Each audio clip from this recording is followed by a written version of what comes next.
கிறிஸ்துவுக்குள் அருமையானவர்களே, ஆதியாகமம் 1 அதிகாரம் 1வது வசனத்திலே நாம் பார்க்கிறோம். ஆதியிலே தேவன் வானத்தையும் பூமியையும் சிருஷ்டித்தார். அவர் வானத்தையும் பூமியை சிருஷ்டித்த போது அவர் தேவன் என்று நாமமிட்டவராக காணப்படுகிறார்.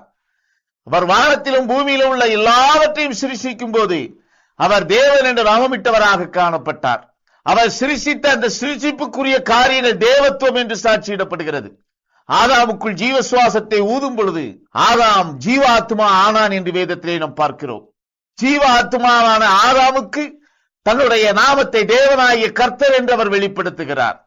ஏசாயா தீர்க்கதரிசியின் புத்தகம் 54 அதிகாரம் 5வது வசனம். உன் சிருஷ்டிகரே உன் நாயகர், சேனைகளின் கர்த்தர் என்பது அவருடைய நாமம். இஸ்ரவேலின் பரிசுத்தர் உன் மீட்பர், அவர் சர்வ பூமியின் தேவன் என்னப்படுவார்.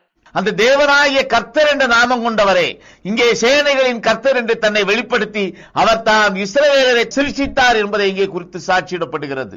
ஏசாயா தீர்க்கதரிசியின் புத்தகம் 43 அதிகாரம் 1வது வசனத்திலே நாம் பார்க்கிறோம். இப்போதும் யாக்கோபே உன்னை சிருஷ்டித்தவரும் இஸ்ரவேலே உன்னை உருவாக்கினவரும் ஆகிய கர்த்தர் சொல்லுகிறதாவது, பயப்படாதே, உன்னை மீட்டுக் கொண்டேன், உன்னை பெயர் சொல்லி அழைத்தேன், நீ என்னுடையவன். யாக்கோபே உன்னை சிருஷ்டித்தவரும் இஸ்ரவேலே உன்னை உருவாக்கினவருமாகிய கர்த்தர். அவர் இஸ்ரவேலரை மாத்திரம் உருவாக்கவில்லை, அவர் சகலத்தையும் உருவாக்கினார். பூமியிலே இருக்கக்கூடிய எல்லா ஜீவராசிகளையும் உருவாக்கினார். பூமியிலே இருக்கக்கூடிய இஸ்ரவேலர் அல்லாத எல்லா ஜாதி ஜனங்களையும் அவர் உருவாக்கினார்.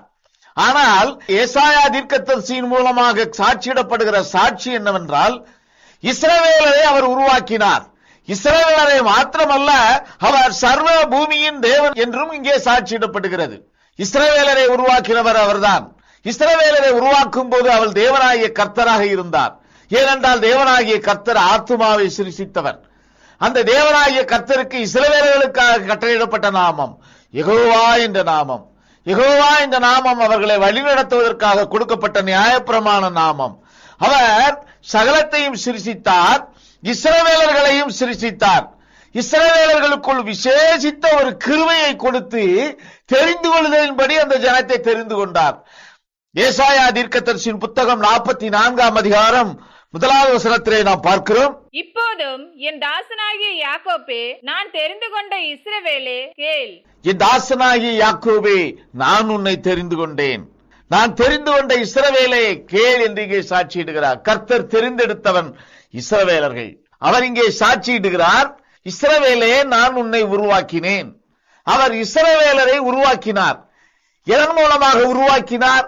இஸ்ரவேலரை தெரிந்து கொள்ளுதலின் மூலம் உருவாக்கினார். எல்லா ஜனங்களையும் உருவாக்கினார். உருவாக்கப்பட்ட யாவையும் அவர் தெரிந்து கொள்ளவில்லை. உருவாக்கப்பட்ட எல்லா சிருஷ்டிப்புகளும் அவரால் சிருஷ்டிக்கப்பட்டது.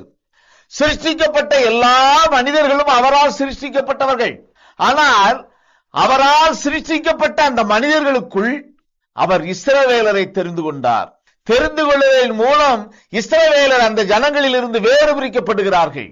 இஸ்ரவேலரை மற்ற சிருஷ்டிப்பான மனிதர்களிடத்திலிருந்தே வேறு பிரிக்கிறார். எதனால் அவர் வேறு பிரிக்கிறார்? அவர் தெரிந்து கொள்வதன் மூலம் இஸ்ரவேலரை வேறு பிரிக்கிறார். இஸ்ரவேலர்களுக்குள் மற்ற ஜனங்களுக்குள் இல்லாத ஒரு மகத்துவம் உள்ள கிருபை அவர்களுக்கு கொடுக்கப்பட்டது. அது தெரிந்து கொள்வதன் மூலம் அவர்களுக்கு கொடுக்கப்பட்டது. அந்த ஜீவன் அழியாமைக்குரிய ஜீவன், அது ஆத்துமா, அது ஆவியின் சரீரம். இதை வேதம் சாட்சியிடுகிறது கர்த்தத்துவம் என்று. இஸ்ரவேலின் வித்து கலப்பாக கூடாது என்று சாட்சியிடப்படுகிறது. பிரமாணங்களில் ஒன்றாக அது சாட்சியிடப்படுகிறது.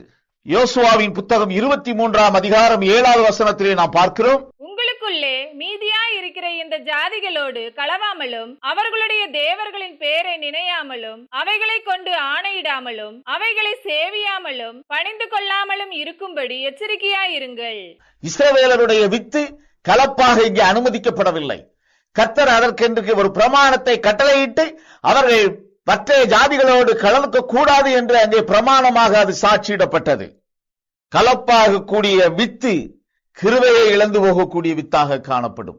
இஸ்ரவேலர்கள் கலப்பினால் கொடுக்கக்கூடிய ஜனனத்தின் கிரியைகள் அவர்கள் கர்த்தத்துவத்தில் இருந்து சபிக்கப்பட்டவர்கள் ஆவார்கள். வித்தின் கலப்படம் வேசித்தனமாகும். பூச்சக்கரத்திலே இருக்கக்கூடிய யாவும் எல்லா மனிதர்களும் அவரால் சிருஷ்டிக்கப்பட்டவர்கள் தான்.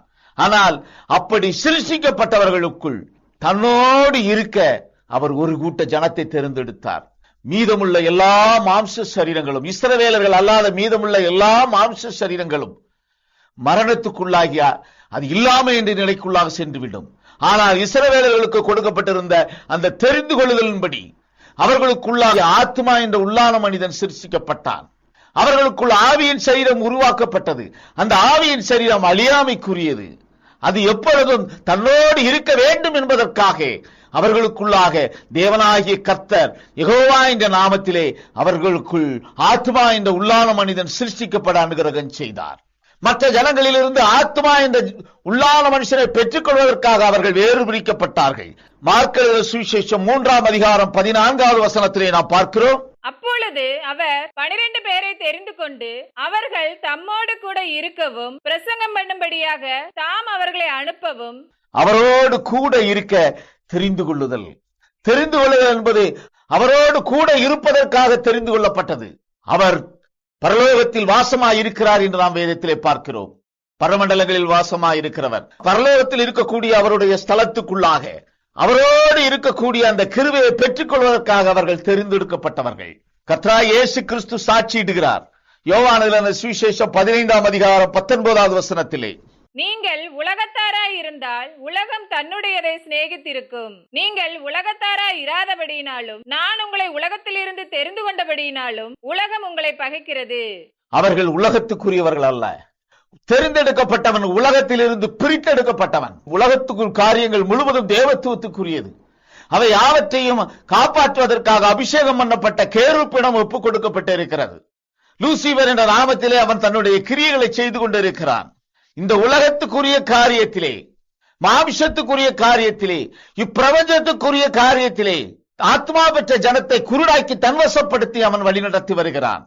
தெரிந்து கொள்ளப்பட்டவன் அதிலிருந்து வேறு பிரிக்கப்படுகிறான். இஸ்ரவேலருக்குள்ளாக தெரிந்தெடுக்கப்பட்டவன் இவ்வுலகத்திலிருந்து வேறு பிரிக்கப்படுகிறான். பரலோக சுதந்திரத்துக்கென்று வேறு பிரிக்கப்படுகிறான். பரலோக சுதந்திரத்துக்கென்று தெரிந்தெடுக்கப்பட்டவன் ஆத்மாவுக்காக தெரிந்தெடுக்கப்பட்ட இஸ்ரவேலர்களுக்குள்ளிருந்து வேறு பிரிக்கப்படுகிறான். கர்த்தத்துவத்தில் உருவானவர்கள் உலகத்தானாய் மாறியபடியினால், கர்த்தத்துவத்தின் கிரியைகளை மறந்தபடியினால், கர்த்தத்துவத்தினால் தான் பெற்றிருக்கிற ஆத்மா என்ற உள்ளான மனிதனுடைய மகத்துவத்தை மறந்தபடியினால் அவன் அங்கே வேறு பிரிக்கப்படக்கூடிய ஜனத்தில் இருந்து, வேறு பிரிக்கப்பட்ட அந்த இஸ்ரவேலரிடத்தில் இருந்து ஆக்கினைக்குரியவனாக தள்ளப்படுகிறான். ஆனால் தெரிந்து கொள்ளப்பட்ட அந்த ஜனத்துக்குள்ளாக, இஸ்ரவேலர்களுக்குள்ளாக நித்திய ஜீவனுக்கு என்று தெரிந்து கொள்ளப்பட்டவன் அந்த உலகத்துக்குரிய காரியங்களை, இந்த பூச்சக்கரத்திலே தேவத்துவத்துக்கு உள்ள காரியங்களை அறிந்தவனாக, வார்த்தையை அண்டினவனாக நித்திய ஜீவனுக்கு நேராக திரும்புகிறான். அவன் அதற்கென்று தெரிந்தெடுக்கப்பட்டவன். நாம் கிறிஸ்தவர்கள் இஸ்ரவேலர்கள் மற்ற ஜனங்களிலிருந்து வேறு பிரிக்கப்பட்டது போல கிறிஸ்தவர்களும் இன்று புறஜாதிகளிலிருந்து வேறு பிரிக்கப்பட்டிருக்கிறவர்கள். இது நமக்கு கிருபையினால் கிடைத்திருக்கிறது. இந்த கிருபை தெரிந்து கொள்ளுதலின் மூலம் நமக்கு கிடைத்திருக்கிறது.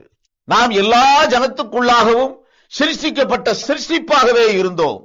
தேவத்துவத்திலே நாம் உருவானவர்கள். நாம் இஸ்ரவேலர்கள் அல்ல. நாம் உள்ளான மனிதனுக்காக தெரிந்தெடுக்கப்பட்டவர்கள் அல்ல. நாம் புறஜாதிகள். ஆனால் இப்படி புறஜாதிகளாக இருக்கிற நமக்கு ஒரு கிருபையை கட்டளையிட்டிருக்கிறார். அந்த கிருபை கர்த்தராகிய இயேசு கிறிஸ்து என்ற நாமத்தின் மூலமாக நமக்கு கொடுக்கப்பட்டிருக்கிறது. இஸ்ரவேலர்களை வேறு பிரித்தவர் தம்முடைய நாமத்துக்கென்று அவர் புறஜாதிகளிலே ஒரு கூட்ட ஜனத்தை தெரிந்து கொள்ளும்படியாக தன்னுடைய கிரியைகளை மேற்கொண்டார் என்று இங்கே சிமியோன் சாட்சியிடுகிறார். அப்போஸ்தலர் நடவடிக்கைகள் 15ஆம் அதிகாரம் 14வது வசனத்திலே நாம் பார்க்கிறோம். தேவன் புறஜாதிகள் என்று தமது நாமத்திற்காக ஒரு ஜனத்தை தெரிந்து கொள்ளும்படி முதல் அவர்களுக்கு கடாட்சி தருளின விதத்தை சிமியோன் விவரித்து சொன்னாரே. இங்கே சிமியோன் கொடுத்த சாட்சி, புறஜாதிகளில் இருந்து கர்த்தர் தம்முடைய நாமத்துக்கென்று ஒரு ஜனத்தை தெரிந்து கொண்டிருக்கிறார். புறஜாதிகளாகிய நமக்குள் ஆத்மா என்ற உள்ளான ஒளி இல்லாதிருக்கக்கூடிய ஒரு நிலையிலே தெரிந்து கொள்வதன் மூலம் கர்த்தராகிய இயேசு கிறிஸ்துவின் நாமத்தில் விசுவாசம் வைப்பதன் மூலம் நமக்குள்ளாக ஆத்மா என்ற ஆவியின் சரீரத்தை பெறுகிறோம். நாம் அதற்காக தெரிந்தெடுக்கப்பட்டிருக்கிறோம்.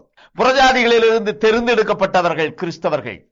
எல்லா ஜனங்களுக்குள்ளும் இருந்து தெரிந்தெடுக்கப்பட்டவர்களாக இருந்தவர்கள் இஸ்ரவேலர்கள். ஆனால் அந்த இஸ்ரவேலர்கள் கிறிஸ்தவர்களுக்குள்ளாக கொடுக்கப்பட்டிருக்கிற அந்த உள்ளான மனிதன் என்ற கிருபையை இழந்தவர்களாக இன்று காணப்படுகிறார்கள். அது ரட்சிப்புக்கென்று இயேசு கிறிஸ்து என்ற நாமத்திலே அவர் கட்டளையிட்டு இருக்கிற கிருபையை பெற்றிருக்கிற பிரஜாதிகளுடைய நிறைவு வரும் பொழுது அவர்களுக்கு அந்த கிருபை சென்றடைய வேண்டும். தெரிந்தெடுத்தல் இரண்டு தன்மையிலே காணப்படுகிறது. முதலாவது தெரிந்தெடுத்தல், நாம் கிறிஸ்தவர்களாக மாறுவதற்காக தெரிந்தெடுக்கப்பட்ட தெரிந்தெடுத்தல். புறஜாதிகளுக்குள்ளாக தெரிந்தெடுக்கப்பட்ட தெரிந்தெடுத்தல், நாம் கிறிஸ்தவர்களாக மாற வேண்டும், நமக்குள்ளாக ஆத்மா என்ற உள்ளான மனுஷன் உருவாக வேண்டும் என்பதற்காக தெரிந்தெடுக்கப்பட்ட தெரிந்தெடுத்தல். மற்றொரு தெரிந்தெடுத்தல், அப்படி ஆத்மா பெற்றிருக்கிற நாம், கிறிஸ்தவர்களாகிய நாம் நித்திய ஜீவனை பெற வேண்டும் என்பதற்காக தெரிந்தெடுக்கக்கூடிய தெரிந்தெடுத்தல். பூமியில் உள்ள எல்லா ஜனங்களிலும் இருந்து அன்றைக்கு தெரிந்தெடுக்கப்பட்டவர்கள் இஸ்ரவேலர்கள். இஸ்ரவேலர்களுக்குள்ளாக நியாயப்பிரமாணத்தை பின்பற்றுகிறவர்களாக தெரிந்தெடுக்கப்பட்டவர்கள் நியாயப்பிரமாணத்தை பின்பற்றினார்கள். அவர்கள் நித்திய ஜீவனுக்குரியவர்களாக மாறினார்கள். புறஜாதிகளுக்குள்ளாக அவருடைய நாமத்தின் மேல் விசுவாசம் வைக்க வேண்டும் என்பதற்காக தெரிந்தெடுக்கப்பட்டவன் அவருடைய நாமத்தின் மேல் விசுவாசம் வைத்ததன் மூலம் கிறிஸ்தவனாகிறான். இப்படி கிறிஸ்தவனாக இருக்கக்கூடியவன், இப்படி கிறிஸ்தவனாக மாறி இருக்கிற நாம், நமக்கென்று கட்டளையிடப்பட்டிருக்கிற அந்த பிரமாணத்தின்படி நாம் நடக்கும் பொழுது, அந்த பிரமாணத்தின்படி நாம் செயல்படும் பொழுது நாம் நித்திய ஜீவனுக்குரியவர்களாக மாறுகிறோம். இந்த நித்திய ஜீவனுக்குரியவர்களாக மாறுவதற்காக தெரிந்தெடுக்கப்பட்டவன் பிரமாணத்தை பின்பற்றுகிறான். இஸ்ரவேலர்களுக்குள் பிரமாணத்தை பின்பற்றினவன் தெரிந்து கொள்ளப்பட்டவன், அவன் நித்திய ஜீவனுக்கு என்று தெரிந்து கொள்ளப்பட்டவன். கிறிஸ்தவர்களுக்குள்ளாக பிரமாணத்தை பின்பற்றுகிறவன் தெரிந்து கொள்ளப்பட்டவன், அவன் நித்திய ஜீவனுக்கு என்று தெரிந்தெடுக்கப்பட்டவன், பரலோக சுதந்திரத்துக்கு என்று தெரிந்தெடுக்கப்பட்டவன். 1 கொரிந்தியர் 5ஆம் அதிகாரம் 9 முதல் 11 வசனங்கள் வரையிலும். விபச்சாரக்காரரோடே கலந்திருக்க கூடாதென்று நிருபத்தில் உங்களுக்கு எழுதினேன். ஆனாலும் இவ்வுலகத்தில் உள்ள விபச்சாரக்காரர், பொருளாசைக்காரர், கொள்ளைக்காரர், விக்கிரக ஆராதனைக்காரர் இவர்களோடு எல்லளவும் கலந்திருக்க கூடாதென்று நான் எழுதவில்லை. அப்படியானால் நீங்கள் உலகத்தை விட்டு நீங்கி போக வேண்டியதா இருக்குமே. நான் உங்களுக்கு எழுதினது என்னவென்றால், சகோதரன் எனப்பட்ட ஒருவன் விபச்சாரக்காரனையாவது, பொருளாசைக்காரனையாவது, விக்கிரக ஆராதனைக்காரனையாவது, உதாசீனாவது, வெறியனாவது, கொள்ளைக்காரனாவது இருந்தால் அவனோட கலந்திருக்க கூடாது. அப்படிப்பட்டவனோட கூட புசிக்கவும் கூடாது. இங்கே சொல்லப்பட்டிருக்கிறது பிரமாணம் என்பது சகோதரருக்குள்ளாக கொடுக்கப்பட்டிருக்கிற ஒரு பிரமாணம், ஆத்மா கொண்டிருக்கிறவனுக்காக கொடுக்கப்படுகிற ஒரு பிரமாணம். இவ்வுலகத்திலே விபச்சாரக்காரர், பொருளாசைக்காரர், கொள்ளைக்காரர், விக்கிரகாராதனைக்காரர்கள் இவர்கள் யாவரும் இருக்கிறார்கள். பிரஜாதிகளுக்குள்ளாகவும் இவர்கள் யாவரும் இருக்கிறார்கள். ஆனால் சொல்லப்பட்டிருக்கிற காரியம், அவர்களோடு நாம் கலவாதிருக்க வேண்டும் என்று கட்டளையிடப்படவில்லை. அப்படி இருக்க கூடுமானால் நாம் இந்த உலகத்தை விட்டு நீங்க போக வேண்டியதாக இருக்குமே என்று பவுல் சாட்சியிடுகிறார். எப்படியாக இருக்க வேண்டும்? சகோதரன் எனப்பட்ட ஒருவன் பிரமாணத்துக்கு மாறான கிரியைகளை செய்யும் பொழுது அவனோடு நீ கலந்திருக்க கூடாது, அப்படிப்பட்டவனோடு புசிக்க கூடாது என்று இங்கே சாட்சியிடப்படுகிறது. இது பிரமாணமாய் அறிவிக்கப்படுகிறது. பவுல் மூலம் சொல்லப்பட்டிருக்கிற இந்த பிரமாணம் தேவனை அறிந்தபின், சிருஷ்டிகரை அறிந்தபின், அவருடைய நாமத்தின் மேல் விசுவாசம் வைத்து ஆத்மா என்ற உள்ளான மனிதனை பெற்றபின் நாம் புசிக்கத்தக்க இடம் என்று ஒன்று இருக்கிறது. நாம் வார்த்தையை பெற்றுக்கொள்ள வேண்டும் என்பதற்காக பணிக்கப்பட்டிருக்கிற ஸ்தலம் ஒன்று இருக்கிறது. அந்த ஸ்தலம் ஒவ்வொரு சபை காலத்திலும் ஒவ்வொரு சபை தூதர்கள் மூலமாக சாட்சியிடப்பட்ட ஸ்தலமாகும். அந்த ஸ்தலத்திலே சென்று புசிக்கிறவன் ஜீவனுக்குரியவனாக மாறுகிறான், நித்திய ஜீவனுக்குரியவனாக மாறுகிறான். அவன் பரலோக சுதந்திரத்தை பெறுகிறவனாக மாறுகிறான். புறம்பான இடங்களிலே புசிக்கிறவன் அங்கே ஆத்தும மரணத்துக்குள்ளாக தள்ளப்படக்கூடிய நிலைக்குள்ளாகிறான். பிரமாணம் சகோதரன் எனப்படுகிறவர்களுக்குள்ளாக. யார் சகோதரன்? நமக்குள்ளாக ஆத்மா இந்த உள்ளான மனிதனை பெற்றிருக்கிற ஒவ்வொருவரும் நம்முடைய சகோதரர்கள். இஸ்ரவேலர்கள் அன்றைக்கு சகோதரர்கள். இஸ்ரவேலர்களுடைய தகப்பன் யாக்கோபு. யாக்கோபினுடைய வம்சம் 12 கோத்திரங்களாய் அங்கே எழும்புகிறது. நமக்கு கட்டளையிட்டிருக்கிறதுபடி நாம் சகோதரர்கள். நம்முடைய தகப்பன் கர்த்தராகிய இயேசு கிறிஸ்து என்ற நாமம் தரிப்பிக்கப்பட்டிருக்கிறவர். அவருடைய நாமத்தின் மேல் வைக்கக்கூடிய விசுவாசத்தின் மூலம் நமக்கு கட்டளையிடப்பட்டது தேவனை அறியக்கூடிய அறிவு, சிருஷ்டிகரை அறியக்கூடிய அறிவு. ஆத்மா பெற்றிருக்கிறவனுக்குள்ளாக கட்டளையிடப்பட்டிருக்கிற அந்த பிரமாணத்தை யார் பின்பற்றுகிறார்களோ அவர்கள் நித்திய ஜீவனுக்குரியவர்களாக மாறுவார்கள். பிரமாணத்தின்படி நடப்பதில் இருந்து வழிவிலகச் செய்கிறவன் சத்துரு, பிசாசு. ஏதேன் தோட்டத்திலே அவன் தன்னுடைய வஞ்சக வேலையை ஆரம்பித்தான். அது இன்று வரை தொடர்ந்து வந்து கொண்டே இருக்கிறது. அது ஆத்மா பெற்றிருக்கிறவன் இருக்கிற வரையிலும் சத்தியத்துக்கு மாறான கிரியைகளை சொல்லி வஞ்சிக்கிற கிரியை செயல்பட்டுக் கொண்டே இருக்கும். பிரமாணத்தை மாற்றச் செய்கிறவன், பிரமாணத்துக்கு எதிரான எதிர்வினையாற்றுகிறவன் பிசாசு, சர்ப்பம். ஏதேன் தோட்டத்தில் ஆதாமை அவன் வஞ்சித்தான், தெரிந்தெடுத்தவனை வஞ்சித்தான். ஆத்மா என்ற உள்ளான மனிதனை பெற்றிருந்தவனை வஞ்சித்தான், பிரமாணத்தை விட்டு வழிவிலகச் செய்தான். 7 சபைக்காலங்களிலும் கட்டளையிடப்பட்ட பிரமாணங்களை பின்பற்ற விடாதபடிக்கு வஞ்சிக்கிறவனாக ஒவ்வொரு சபைக்காலத்திலும் அவன் செயல்பட்டான். அவனுடைய வஞ்சக வலைக்குள் விழுந்து உள்ளான மனிதனை ஆக்கினைக்குள்ளாக அழைத்துச் செல்லக்கூடிய கிரியைகளை தங்களுடைய மாம்ச சரீரத்திலே நிறைவேற்றினவர்கள் அநேகர். ஆனால் இந்த கடைசி காலத்திலே கர்த்தர் தம்முடைய மகத்துவமுள்ள கிருபையின் மூலம் சத்தியத்தை சாட்சியிட இந்த பூச்சக்கரத்திலே தன்னுடைய கிரியைகளை செய்ய போகிறார். அவர் அனுப்பி வைக்கக்கூடிய தூதர்கள் மூலம் இந்த கிரியைகள் நிறைவேறும். இந்த தெரிந்து கொள்ளுதல் என்பது எப்பொழுது இந்த பூச்சக்கரத்திலே ஆரம்பமானது? இஸ்ரவேலரை எப்பொழுது தெரிந்து கொண்டார்? கிறிஸ்தவர்களை எப்பொழுது தெரிந்து கொண்டார்? பவுல் ரோமாவியாருக்கு எழுதின நிருபம் 1ஆம் அதிகாரம் 11வது வசனத்திலே நாம் பார்க்கிறோம், பிள்ளைகள் இன்னும் பிறவாமலும் நல்வினை தீவினை ஒன்றும் செய்யாமலும் இருக்கையில் தேவனுடைய தெரிந்து கொள்ளுதலின்படி இருக்கிற அவருடைய தீர்மானம் கிரியைகளினாலே நிலை நிற்காமல் அழைக்கிறவராலே நிலை நிற்கும்படிக்கு. தேவனுடைய தெரிந்து கொள்ளுதல் என்பது நாம் பிறப்பதற்கு முன்பாக நிகழ்ந்திருந்த ஒரு நிகழ்வு. நான் இந்த மாம்ச சரீரத்திலே உருவாவதற்கு முன்பாக இந்த தெரிந்து கொள்ளுதல் நிகழ்ந்திருக்கிறது. கர்த்தத்துவத்துக்கென்று நம்மை தெரிந்து கொண்டார், தேவத்துவத்துக்கென்று தெரிந்து கொள்ளவில்லை. தேவத்துவத்துக்குரிய ஜனனம் மாமிஷத்துக்குரிய ஜனனம், கர்த்தத்துவத்துக்குரிய ஜனனம் ஆவிக்குரிய ஜனனம், அது நித்திய ஜீவனுக்குரிய ஜனனம். எபேசியர் நிருபம் 1ஆம் அதிகாரம் 4வது வசனம், தமக்கு முன்பாக நாம் அன்பில் பரிசுத்தமுள்ளவர்களும் குற்றமில்லாதவர்களுமாய் இருப்பதற்கு அவர் உலக தோற்றத்திற்கு முன்னே கிறிஸ்துவுக்குள் நம்மை தெரிந்து கொண்டபடியே. உலக தோற்றத்துக்கு முன்பாக நம்மை கிறிஸ்துவுக்குள் தெரிந்து கொண்டார். ஆட்டுக்குட்டியானவருக்குள் தெரிந்து கொண்டார். ஆட்டுக்குட்டியானவர் மீது விசுவாசம் வைக்கிறவர்கள் இவர்கள் இன்னார் இன்னார் என்பதை அவர் இந்த உலக தோற்றத்துக்கு முன்பாகவே அவர் தெரிந்து கொண்டார். இன்னான் இன்னான் இங்கே பிறப்பான் என்பதை அவர் அறிந்தவராக இருக்கிறார். கிறிஸ்தவர்கள் உலக தோற்றத்துக்கு முன்பாக கிறிஸ்துவுக்குள் தெரிந்து கொள்ளப்பட்டவர்கள். கிறிஸ்து இயேசுவை ஏற்றுக்கொண்டிருக்கிற ஒவ்வொருவரும் கிறிஸ்து இயேசுவின் நாமத்தின் மூலம் உள்ளான மனிதனாகிய ஆத்மாவை விசுவாசத்தின் மூலம் பெற்றிருக்கிற ஒவ்வொருவனும் உலக தோற்றத்துக்கு முன்பாகவே அவரால் தெரிந்து கொள்ளப்பட்டவன். ஆதி முதல் இந்த தெரிந்து கொள்ளுதல் இருந்தது என்று 2 தெசலோனிக்கேயர் 2ஆம் அதிகாரம் 13வது வசனத்திலே நாம் பார்க்கிறோம். கர்த்தருக்கு பிரியமான சகோதரரே, நீங்கள் ஆவியினாலே பரிசுத்தமாக்கப்படுகிறதினாலும் சத்தியத்தை விசுவாசிக்கிறதினாலும் இரட்சிப்படையும்படிக்கு ஆதி முதல் தேவன் உங்களை தெரிந்து கொண்டபடியினாலே நாங்கள் உங்களை குறித்து எப்பொழுதும் தேவனை ஸ்தோத்தரிக்க கடனாளிகளாய் இருக்கிறோம். அவர் ஆதியிலே வானத்தையும் பூமியும் சிருஷ்டித்தார். வானமும் பூமியும் உண்டாயிற்று. இவை உண்டாவதற்கு முன்பாகவே, இந்த உலக தோற்றத்துக்கு முன்பாகவே அவர் தெரிந்து கொள்ளுதலின் மூலம் ஆத்துமா என்ற உள்ளான மனிதனை நாம் பெற்றிருக்கிறோம். இந்த தெரிந்து கொள்ளுதல் இஸ்ரவேலனாக பிறப்பதற்கு தெரிந்து கொள்ளக்கூடிய தெரிந்து கொள்ளுதல், நாமத்தின் மேல் விசுவாசம் வைத்து அதன் மூலம் அவருடைய பிள்ளைகளாக மாறுவதற்காக தெரிந்து கொள்ளப்பட்ட இந்த தெரிந்து கொள்ளுதல் உலக தோற்றத்துக்கு முன்பாகவே தெரிந்து கொள்ளப்பட்ட தெரிந்து கொள்ளுதல். நாம் உலக தோற்றத்துக்கு முன்பாகவே அவரால் தெரிந்து கொள்ளப்பட்டிருக்கிறோம். எனவே நாம் புறஜாதிகளில் இருந்து ரட்சிக்கப்பட்டிருக்கிறோம். நாம் புறஜாதிகளில் இருந்து கிறிஸ்தவர்கள் ஆக்கப்பட்டிருக்கிறோம். நாம் புறஜாதிகளில் இருந்து அவருடைய நாமத்தின் மேல் விசுவாசம் உள்ளவர்களாக மாறி இருக்கிறோம். அந்த விசுவாசம் உலக தோற்றத்துக்கு முன்பாக அவருடைய தெரிந்து கொள்ளுதலின் மூலம் நமக்கு கிடைத்திருக்கிறது. ரோமாவியாருக்கு பவுல் எழுதின நிருபம் 9ஆம் அதிகாரம் 10 முதல் 13 வசனங்கள் வரையிலே நாம் பார்த்தோம் என்றால், இதுவும் அல்லாமல் நம்முடைய பிதாவாகிய ஈசாக்கு என்னும் ஒருவனாலே ரெபேக்காள் கர்ப்பவதி ஆனபோது பிள்ளைகள் இன்னும் பிறவாமலும் நல்வினை தீவினை ஒன்றும் செய்யாமலும் இருக்கையில் தேவனுடைய தெரிந்து கொள்ளுதலின்படி இருக்கிற அவருடைய தீர்மானம் கிரியைகளினாலே நிலை நிற்காமல் அழைக்கிறவராலே நிலை நிற்கும்படிக்கு மூத்தவன் இளையவனுக்கு ஊழியம் செய்வான் என்று அவளுடனே சொல்லப்பட்டது.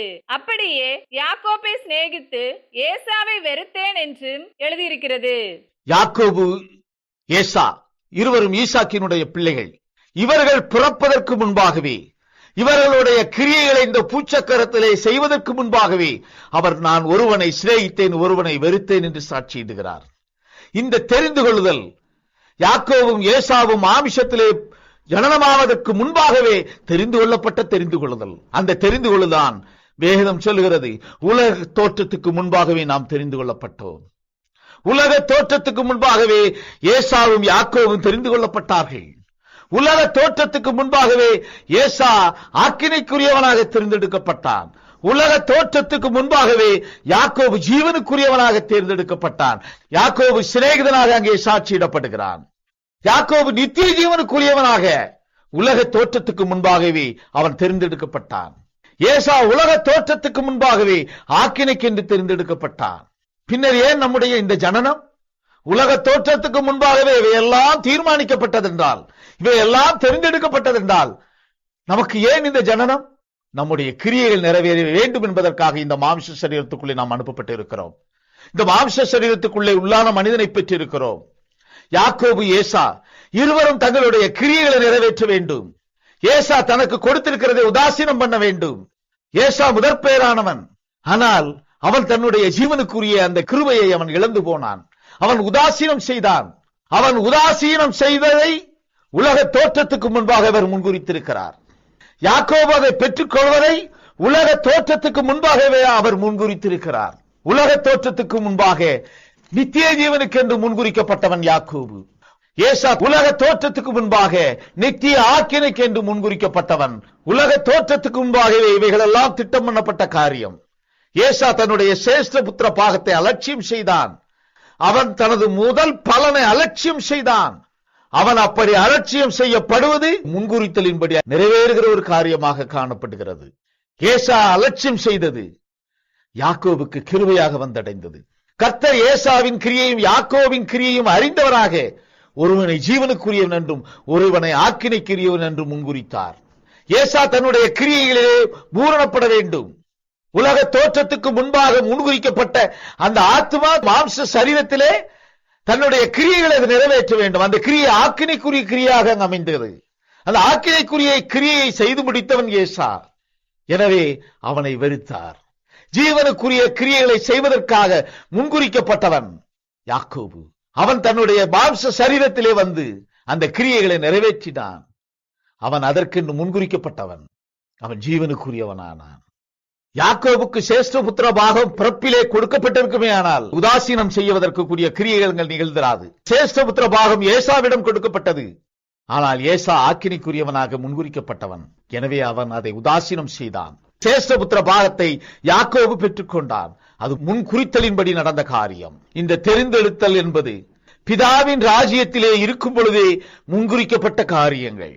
தெரிந்து கொள்ளுதலின்படி நித்திய ஜீவன், தெரிந்து கொள்ளுதலின்படி நித்திய ஆக்கினை, இவை யாவும் பிதாவின் ராஜ்யத்திலே தீர்மானம் பண்ணப்பட்ட காரியம். பிதாவின் ராஜ்யத்திலே முன்குறித்த ஒரு காரியம்.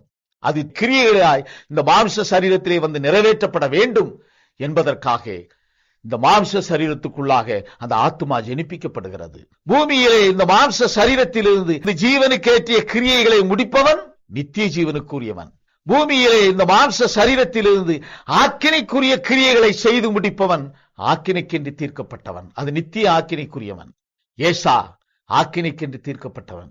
எனவே அவன் தன்னுடைய மாம்ச சரீரத்திலே தனக்கு கொடுக்கப்பட்டிருக்கிற அந்த கிருபையை உதாசீனம் செய்தவனாக, தனக்கு கட்டளையிடப்பட்டிருக்கிற அந்த மகிமையை உதாசீனம் செய்தவனாக காணப்பட்டான். அவன் அதற்கென்று முன்குறிக்கப்பட்டவன். இந்த கடைசி ஏற்பாட்டிலே ஆட்டுக்குட்டியானவருடைய தெரிந்தெடுத்தல், ஆட்டுக்குட்டியானவருடைய கூட இருப்பதற்காக தெரிந்தெடுக்கப்பட்ட ஒரு தெரிந்தெடுத்தல். ஆட்டுக்குட்டியானவரோடு கூட அவருடைய கல்யாண விருந்துக்குள், ஆட்டுக்குட்டியானவரோடு கூட அவருடைய பிதாவின் ராஜ்யத்தில் இருப்பதற்காக நாம் தெரிந்தெடுக்கப்பட்டிருக்கிறோம்.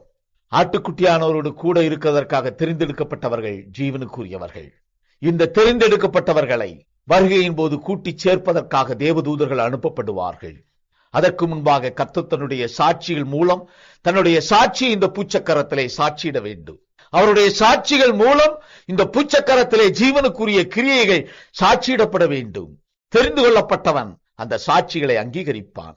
வெளிப்படுத்துற விசேஷம் 17ஆம் அதிகாரம் 14வது வசனத்திலே நாம் பார்க்கிறோம், இவர்கள் ஆட்டுக்குட்டியானவருடனே யுத்தம் பண்ணுவார்கள். ஆட்டுக்குட்டியானவர் கர்த்தாதி கர்த்தரும் ராஜாதி ராஜாவுமாய் இருக்கிறபடியால் அவர்களை ஜெயிப்பார். அவரோடு கூட இருக்கிறவர்கள் அழைக்கப்பட்டவர்களும் தெரிந்து கொள்ளப்பட்டவர்களும் உண்மையுள்ளவர்களுமாய் இருக்கிறார்கள் என்றான். ஆட்டுக்குட்டியானவரோடு இருப்பவர்கள் தெரிந்து கொள்ளப்பட்டவர்கள், ஆட்டுக்குட்டியை விசுவாசிக்கிறவர்கள் தெரிந்தெடுக்கப்பட்டவர்கள், அந்த விசுவாசிகள் கிறிஸ்தவர்கள் அவர்களுக்குள்ளாக அவரோடு இருப்பதற்காக தெரிந்தெடுக்கப்பட்டவன் நித்திய ஜீவனுக்குரியவனாக மாறுகிறான். ஈசாக்கு யாக்கோபு ஏசா என்று 2 குமாரர்களை பெறுகிறார். ஈசாக்கு தகப்பன், தகப்பனுடைய பிள்ளைகள் இருவருடைய கிரியைகளிலே ஒருவனுடைய கிரியை முன்குறித்தலின்படி நித்திய ஜீவனுக்குரிய கிரியையாக இருந்தது. கிறிஸ்தவர்களாகிய நாம் யாவரும் இயேசு கிறிஸ்து என்ற நாமத்தின் மேல் விசுவாசம் வைத்து அவருடைய வார்த்தையின் மூலம் ஆவியின் சரீரத்தை பெற்றிருக்கிறவர்கள். நாம் எல்லோருக்கும் தகப்பன் கர்த்தராகிய இயேசு கிறிஸ்து. கர்த்தராகிய இயேசு கிறிஸ்துவின் பிள்ளைகளுக்குள் சேஷபுத்திர பாகத்தை பெற்றிருக்கிறவன் மாமிஷத்திலே அதை உதாசீனம் செய்பவனே ஆனால் அவன் ஏசா, அவன் ஆக்கினிக்குரியவனாவான். நமக்கு கட்டளையிடப்பட்டிருக்கிற நாம் பெற்றிருக்கிற ஆத்மா நித்திய ஜீவனுக்குள்ளாக வந்தடைய ஜீவனுக்கேற்ற கிரியைகளை செய்து முடிப்பவன் யாக்கோபு.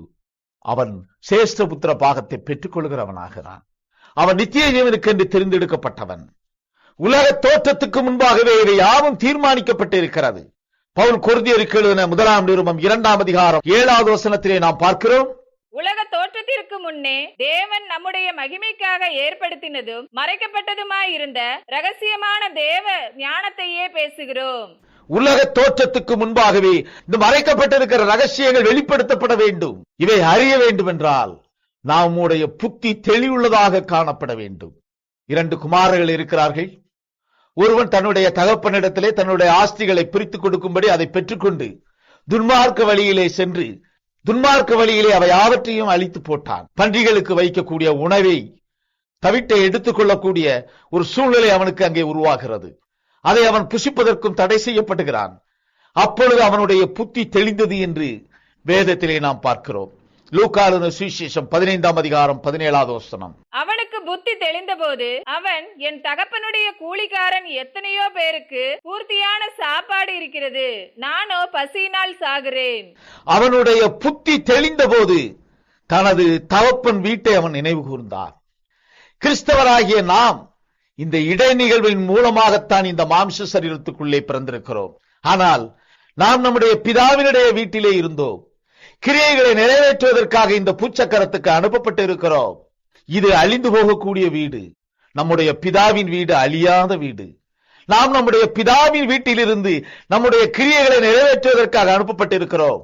நம்முடைய புத்தி தெளிதலின் மூலம் இதை நாம் காணும் பொழுது நம்முடைய பிதாவின் ராஜ்யத்துக்குரிய மகிமையை நம்மால் அடையாளம் காண முடியும்.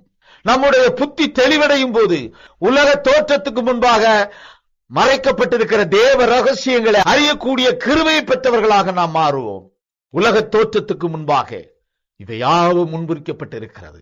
இந்த பூமி ஒரு இடை நிகழ்வுக்குரிய ஒரு காரியம். இந்த பூமியின் சிருஷ்டிப்பு ஒரு இடை நிகழ்வுக்குரிய ஒரு காலம். நாம் நம்முடைய பிதாவின் ராஜ்யத்திலே இருந்தோ, முன்குறிக்கப்பட்டவர்களாக இருந்தோ, கிரியைகளை மாம்ச சரீரத்திலே நிறைவேற்ற வேண்டும் என்பதற்காக இந்த பூச்சக்கரத்துக்கு அனுப்பப்பட்டிருக்கிறோம். நம்முடைய புத்தி தெளியும் பொழுது, நாம் தெளிவுள்ளவர்களாக மாறும் பொழுது, உலக தோற்றத்துக்கு முன்பாக அவர் மறைத்து வைத்திருந்த எல்லா ரகசியங்களையும் அறியத்தக்க விதமாய் நம்முடைய கண்களை திறந்து தருவார். நம்முடைய தகப்பன் வீட்டை குறித்து நாம் அறிய முடியும். நம்முடைய தகப்பன் வீட்டிலே இருக்கக்கூடிய மகிமையை நாம் அறிய முடியும். இடிவிளக்க ரகசியங்களாய் கடைசி ஏற்பாட்டிலே வெளிப்படுத்தப்பட்டு இருக்கிற ரகசியங்களை நம்மால் அறிந்து கொள்ள முடியும். வார்த்தையின் மூலம் நாம் புத்தி தெளிவடைந்தவர்களாக காணப்பட வேண்டும். நம்முடைய புத்தியிலே தெளிவுள்ளவர்களாக மாற தேவ சமூகத்திலே நம்மை ஒப்புக் கொடுப்போம். கர்த்தர் தம்முடைய வார்த்தையின் மூலம் நம்முடைய புத்தி தெளிவடைய நமக்கு அனுகிரகம் செய்வாராக. தேவ சமூகத்திலே நம்மை ஒப்புக் கொடுப்போம். கர்த்தர் பெரிய காரியங்களை செய்வார். ஆமென், ஆமென், ஆமென்.